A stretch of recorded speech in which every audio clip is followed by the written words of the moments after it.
خب سلام، خیلی خوش اومدید به کانال من. امیدوارم حالتون خوب باشه دوستان. در این ویدیو میخوایم به بازی فوتبال لایف 2025 بپردازیم. میتونم بگم که کامل ترین آپدیت PS 2021 هستش. ببینید اصلا وقتی که میگم کامل در این حد که الان نشونتون میدم. ببینید دوستان، اگه بخوام دقیق به این موضوع بپردازم، ببینید تمامی کاپا، یورو، چمپیونز لیگ، لیگ اروپا، حالا این نمیدونم چیه، فکر کنم کوپا لیبرتادوروس، نمیدونم چیه، ولی چمپیونز لیگ ای اف سی، هم لیگ قهرمانان آسیا، جام جهانی، جام ملت‌های آفریقا، اینجا کوپا آمریکا، اینجا جام ملت‌های آسیا و کاستوم کاپ که حالا میتونید تعیین کنید که چه تیمایی بازی کنن. میگم یعنی دیگه کامل در این وجود نداره. حالا داخل بازی به فیس ها، ترکیب ها، اینا هم میپردازیم و اینو هم بهتون میگم که تمامی فیس ها آپدیت. دوستان یه چیزی بهتون میگم باور نکردنی که گزارشگر ها هم آپدیتن. یعنی الان ما با هم داخل بازی میریم میبینیم که گزارشگر بازی، حالا من یه بارسا رئال میرم، زمانش هم زیاد نمیذارم، سوپر استار 7 دقیقه، نه الان 5 دقیقه، بعدش حالا یه دونه دروی منچستر هم بازی میکنیم. ترکیب رو درست کنم دوستان. گزارشگرها یعنی مثلا قشنگ میگه لامین یامال یا رافینیا، گاوی، فرانکی دیونگ، در صورتی که پی اس 2021 که سال 2021 اومد اصلا هیچ کدوم از این بازیکن‌های بارسا اصلا توش بازی نکردن که اسمش نمیاره. این برای من خیلی جذاب بود بخش گزارشگرش، که من عربیش رو هم الان براتون فعال میکنم. عربیش واقعا جذابه، هم عربی، انگلیسی، فرانسوی، همه چی داره. میتونید از من خودم وبسایت موزیک دانلود کردم. خیلی یعنی میگم دیگه من کامل تر از این آپدیت پیدا نکردم. خب بقیه چیزا، حالا صحبت ها میریم به داخل گیم پلی بهتون میگم و خیلی بازی جذابیه. خب بزنیم بازی شروع بشه. اصلا خیلی بازی خوبه. بین دو نیمه، زمانی که با نیمه اول تموم شد، میریم با هم فیس ها رو چک میکنیم از نزدیک که ببینید چقدر همه چیز با جزئیات، انگار چهره رو اسکن کردن. خیلی خوبه، خیلی جذابه. خب شروع میشه. من بارسا هستم، از تیکی تاکا بازی میکنیم. دوستان ببینید اصلا رنگ ها، حتی این پچ گرافیکی هم با خودش داشت که من خودم به شخص نصبش کردم. مثلا رنگ ها جذابن، یعنی مثلا آبی پیرن بارسا آبی جذابیه، قرمزش قرمز جذابیه. خب اینجا لامین یامال نذاشتن توپ بگیره. اینجا کاماوینگا، آراوخو برای کوبارسی، میبینید هیکلا، همه چیز، فرم بدن، استیل، همه چیز آپدیت شده، خیلی جذاب. بالده برای رافینیا، قدرت ها مخصوصا ببینید همونطور بالده، ببینید چه سرعتی داره در واقعیت. ببینید قشنگ کارماکار رو برای من رد کردم، پاسش رو نمیذارن برسه به یامال. خب اینجا نذاشتیم تک میدم. آرو خود اونجا گرفت، کوبارسی.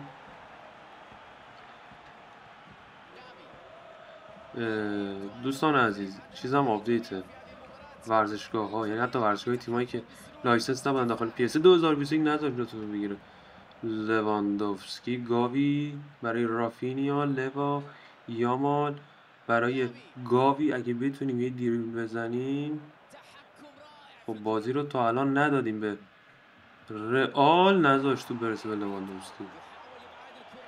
خیلی عالیه، اصلا دارم لذت میبرم از بازی.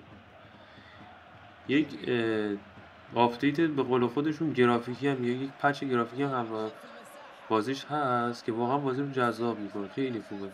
توپ ها آپدیت شدن، توپ های لیگا، اسکوربورد ها اگر توجه کنن، اسکوربورد خود لالیگا هستش. اسکوربورد ما اینجا نذاشت تو برسه بازی کنم. آراوخو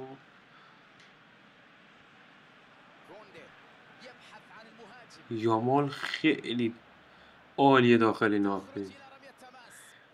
مخصوصا اگه این آپدیت رو نصب کردی و تیم بارسا رو برداشتی، روی شوت های پشت محوطه یامال به صورت کاتدار خیلی توجه داشته باشه. یعنی میتونم بگم یک مسی جدیدی هست داخل فوتبال لایف 2025 برای بارسا. تو گل رو نخوریم، سوتو بزن دیگه. سوتو نمیزنه داور. اینجا فده بال ورده. چه شانسی بردیم. مودریچ تو برو بیرون دیگه. خب ده سوتو بزن. سوتو زد. خب الان میریم با هم فیس ها، توپ، چمن اینا رو هم چکی بود. 81% مالکیت دست ما بود. خداییش لذت ببریم با 81% مالکیت. بازی مساوی شد روی سوپر استار. خب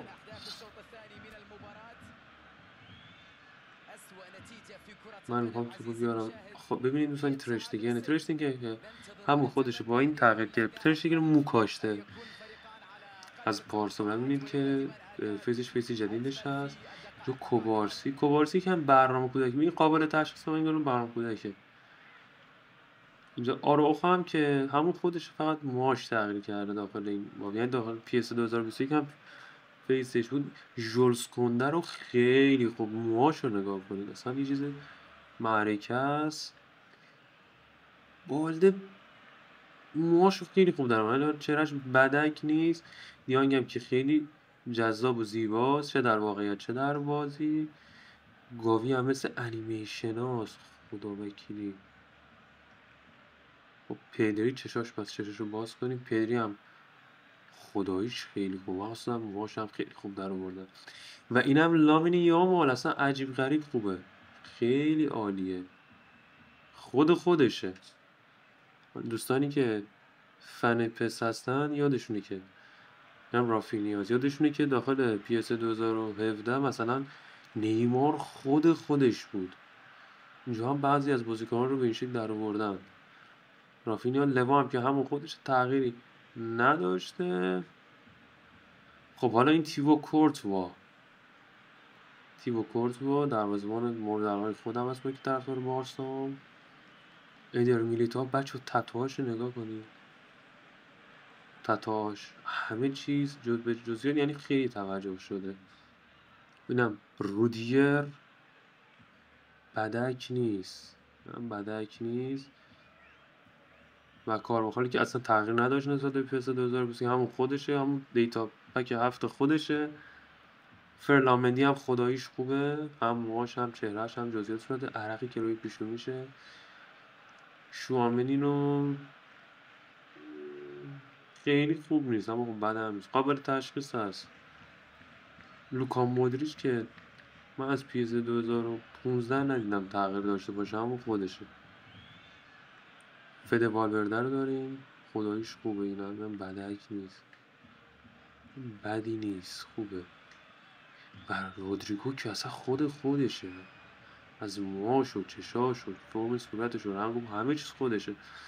این هم وینی هم فقط موهاش تغییر کرده داخل خود PS 2021 دیتا پک هفت که آپدیت شد. و این هم کیلیان امباپه که ما هم تغییر نکرده. خب در واقع هم چهرهش تغییر نداشت. این هم توپ و چمر رو دارید ملاحظه میکنی که گرافیکش در حد فیفا نیست اما خب راضی کننده است، خوب جذابه. خب میریم نیمه دوم رو ما با هم داشته باشیم. تیبو کورتوا از رئال خب میفرسته اینجا برای رودریگو. دوستان اگه که توجه داشته باشه، اگه پس باز باشید متوجه میشید که تغییراتی رو خود گیم پلی بازی هم داده شده و بازی رو یکم سرعتش رو بیشتر کردن. حالا یه پاس اینجا پدری و توی دروازه خیلی زیبا گل رو به ثمر اینجا پدری خیلی قشنگ زد. گل اول رو میزنه بارسلونا به زیبایی هرچه تمامتر. اینجا کورتوا رو میبینید که گلویی تازه میکنه. صحنه آسته گل رو هم با هم مشاهده بکنیم.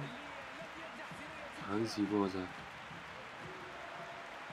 یه شوت کاندار خیلی شیک و تر و تمیز. خب لوکا مودریچ اینجا بیلینگام اومد جاش. بله بیلینگام اینه که فیس اصلی خودشه. ادامه بازی رودیگر، باز هم رودیگر حالا داشتم میگفتم بچه گیم پلی بازی نسبت به همون اصلی کنامی که روی پس 2021 بود یکم تغییرات داشته. چقدر زود گل رو میخوریم تقریبا به همون شکل. از همونجا اینجا رودریگو گل به 19 بازی سریعتر شده.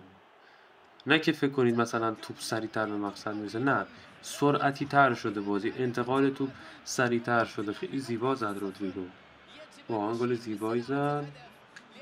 میریم برای ادامه بازی آزمایش انجام بدیم. توپ برسه به لوا که نه نمیرسه. توپ خیلی شیک بردیم به اوت. حالا تیبو کورتوا برای فرلامنی توپ میخوره اونجا به یامال، یه تغییر جهت.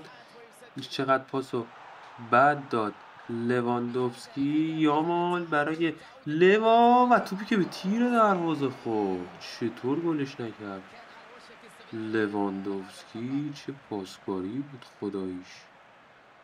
یه پاس شیک، بله، تیر دروازه نگذاشت ما گل دوم رو از بارسلونا ببینیم. خداییش آمارم همش دست منه ها، هم از پاس هم از مالکیت همه چیز. ولی خب رئال خطرناکتر بازی کرد در همین دقایق کمی که توپ رو در دست داشته. فرلامنی برای کورتوا میزنه زیر توپ. آراوخو خطرناک بود، هنوزم خطرناک. حالا کوبارسی، ژولز کنده. مثلا یه نکته‌ای که بهش خیلی توجه شده بود بازی، حالا من خوب به جای دربی منچستر یه منچستر سیتی لیورپول بریم که ببینید چقدر ورزشگاه اونجا لیورپول رو قشنگ در آوردن. ورزشگاهی بوده که اصلا داخل بازی نبوده و خودشون به صورت کاملا دستی درست کردن. خیلی قشنگی گل دوم بالاخره. آره بازیکن‌ها همه فیسا علی محمد صلاح همشون. حالا میریم با هم می‌بینیم دقیقه 84 رو که آراوخو میندازه برای ژولز کنده. یامال تو بهش نرسید. خب گاوی اینجا توپو زد نذاشت فرلامینی. نه کاماوینگا بود، ببخشید. خب کار واقعا خسته است. اینجا توپو میگیره بالده. خیلی خوب این کار رو انجام میدیم. میتونیم بازی رو 2-1 کنیم. خب حالا اینجا رافینیا نذاشت توپ برسه اونجا، خورده بود زمین. کدوم بازیکن رئال نذاشت توپ برسه به یامال. خب سوت پایان زده میشه. خب میریم با هم یه دونه بازی لیورپول و من سیتی هم انجام میدیم تا اوج زیبایی این آپدیت رو اونجا شما متوجه بشید. حتما پیشنهاد میکنم که این بازی رو دانلود و نصب کنید، چون من آموزش هایی که داخل حالا پیجم قرار میدم در آینده در راستای این آپدیت هستش. حالا روی تمامی آپدیت، حالا چه کنسول ها PS4 یا PS5، کنسول هایی که PS به صورت هکی نصب میکنن قابل انجامشون قدرت بازیکنان با توجه به ای فوتبال 25 افزایش پیدا میکنه. اما خب من حالا این آموزش‌ها رو روی همین بازی که دارم انجام میدم و واقعا بازی زیبا. ترکیب خوبه خداییش، ترکیب خوبه. خب استادیوم آنفیلد، بله، و کیت هم که میدید آپدیت انجام. فیل فودن و ما ورژیل وندایک رو داریم. میریم به سراغ بازی. ببینیم که اینجا برای لیگ انگلیس شکار کرده برای ما اسموک پچ. خب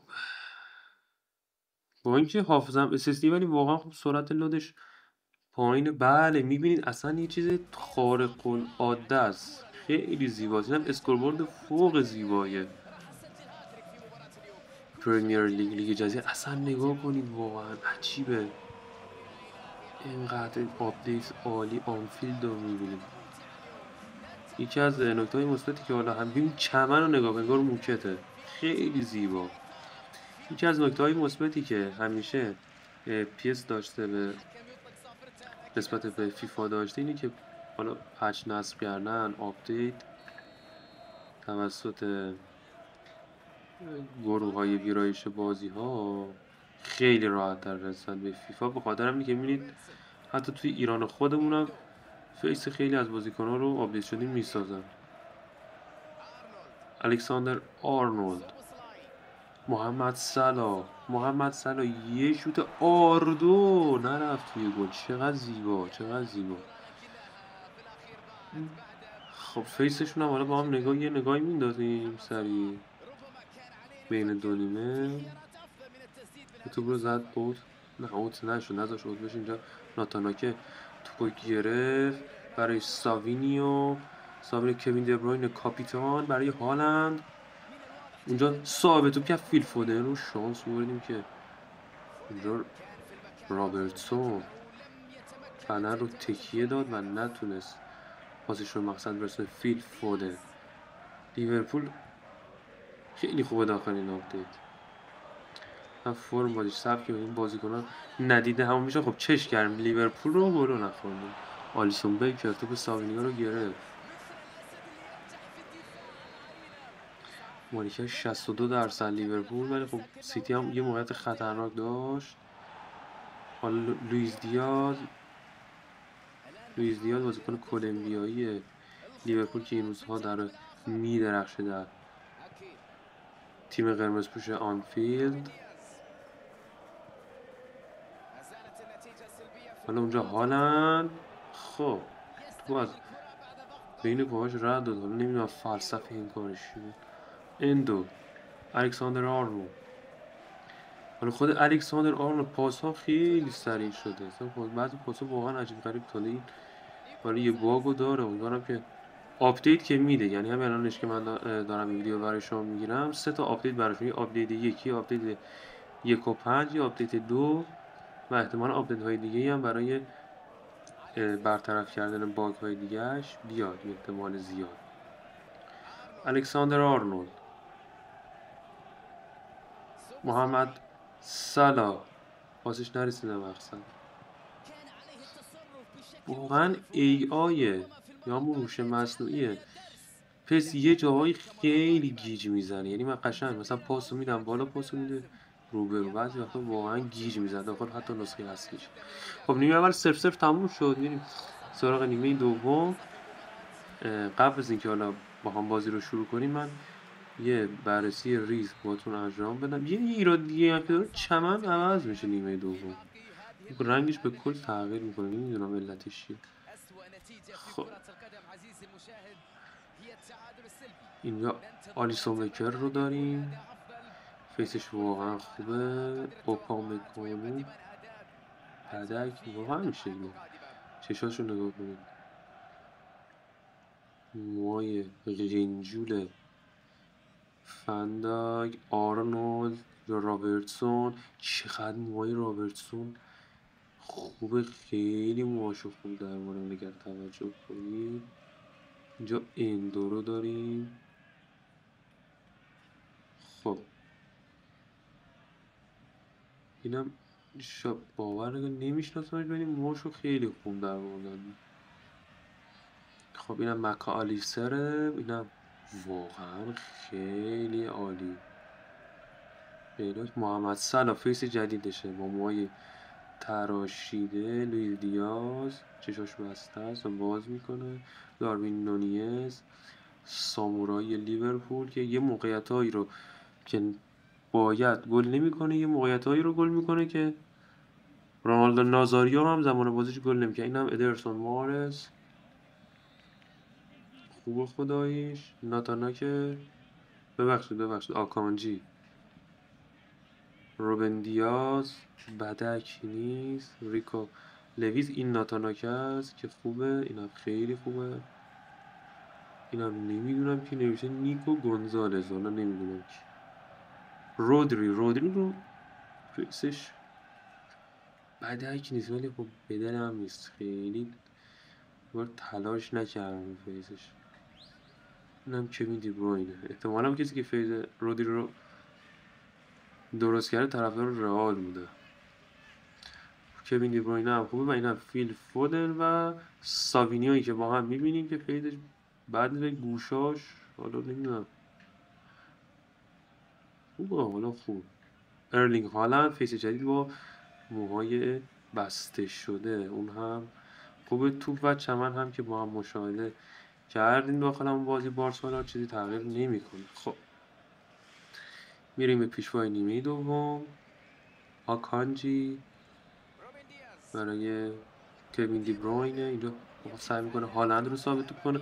هالند ضربه سر رو میزنه، موقعیت خیلی خطرناک رو توپ ضربه رو نذاش بزنه. اوپام کانو یک دفاع فوق ضعیف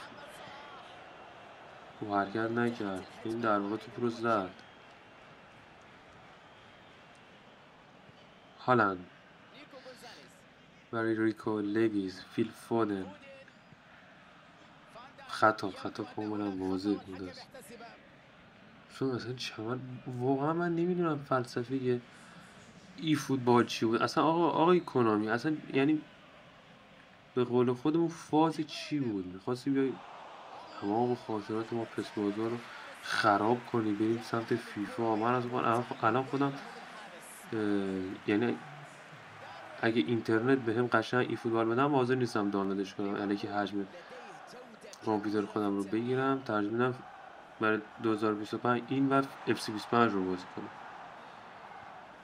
به خدا همین یه آپدیت همین شکل میداد از پیس 2021 میومدی حالا بهینه‌سازی کوچیک مثل فیفا که اون پختگیش رو همچنان حفظ کرده، فقط یه بهینه‌سازی ها و گرافیک هایی به بازی اضافه میکنه. چی خدایی نفی فوتبال اصلا نمیتونم درکش کنم. انگار بیشتر بازی موبایلیه.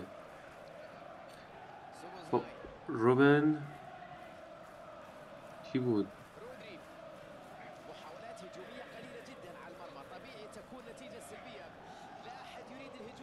مک آلیستر اونجا توپش رو زد. هالند خطرناکه که نه. اونجا ما یک دفاع پخته به نام اندو رو داریم، یک پخته جوان. خب حالا میره جلو اینجا رابرتسون، ببینیم گل میشه یا نه. نذاشتن سلا ضربش رو بزنه. ارلینگ هالند، کوین دی بروینه. بچه دفاع کردن یکم سخته. یعنی ببین تعداد گل ها گیم پلیش طور شدی که تعداد گل ها بیشتر شده، دفاع ها شکاف بین دفاع ها بیشتر شده و همین جذابش میکنه. ما قبلا میدیدیم مثلا کسی که نیمه اول 2-0 میزد احتمال زیاد بازی رو میبرد، اما اینجا کامبک ها بیشتر شده. خب بازی تمام میشه، امیدوارم که از ویدیوی من لذت برده باشی. دوستان حتما پیشنهاد میکنم که این فوتبال لایف 2025 رو نصب کنید. این در واقع همون شرکت اسموک پچ هست که اومده این آپدیت رو به گونه‌ای ساخته که دیگه شما نیاز اصلا به PS 2021 ندارید. یعنی اصلا پستون داخل یک پوشه جدایی است، این داخل یک پوشه جدا برای خودش نصب میشه، نیاز به ستاپ PS 2021 نداره. ما در ویدیوهای بعدی حالا یکی تیم‌های پرطرفدار، لیورپول، حتی تیم‌های آسیایی، پرسپولیس، استقلال، سپاهان، منچستر سیتی، منچستر یونایتد، استون ویلا، بارسلونا، رئال، همه رو آپدیت 2025 بهترین ترکیب‌ها، آموزش بازی کردن با بهترین بازیکن‌ها، آموزش بازی کردن با هر بازیکن و بهترین ترکیب و بهترین حالا ترکیب‌های ادوانس اینا رو با هم میریم جلو. پس برای دیدن این ویدیو حتما پیشنهاد میکنم کانالم رو ساب کنید تا ویدیوها رو از دست ندید. امیدوارم که بهترین اتفاقات براتون بیفته. حتما یه لایک اونجا بندازید زیر ویدیو، یه کامنت هم بنویسید. ویدیوهای بعدیمون میره برای آپدیت های ترکیب های تیم ها و حالا بازی های دیگه مثل هیتمن و اینا. دستتون در نکنه که تا اینجا مشاهده کردید. خداحافظ.